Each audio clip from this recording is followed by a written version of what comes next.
minoranze, ma io mi dissocio da questa autocelebrazione.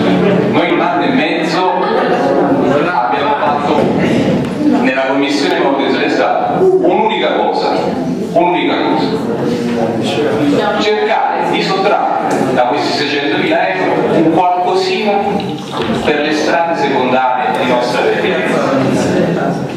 Questo sarà stato proposto dalla minoranza, che ovviamente è stato condiviso dalla maggioranza, ma tutta stata celebrazione per un lavoro svolto prevalentemente dall'architetto Ghezzi, che ha fatto il progetto, dai vari assessori che hanno semplicemente accompagnato a fare un sopralluogo dove si faranno i lavori.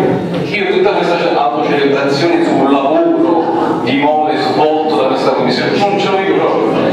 Tra l'altro abbiamo fatto solo la metà del nostro dovere, perché in un anno e mezzo è l'unica cosa che abbiamo fatto. Quindi colgo forse il buonsenso che invita ad avere il consigliere Valori, perché questo è l'unico emendamento condiviso.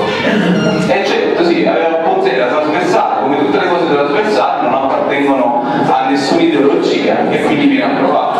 Ma io non credo che questa cosa sia così da celebrare. Abbiamo fatto solo la metà, anzi vi invito a controllare la qualità del lavoro, perché se tutta sta bella storia alla fine ci troviamo ad aver bloccato Pierluca Giordano per far fare i lavori e quindi a incidere sui commercianti che già stanno in difficoltà, e poi alla fine non si vedrà neanche questa enorme differenza tra il prima e il dopo, o che dopo 6 mesi si cassa tutto, io non so come sta finito, alla fine facciamo anche una brutta figura.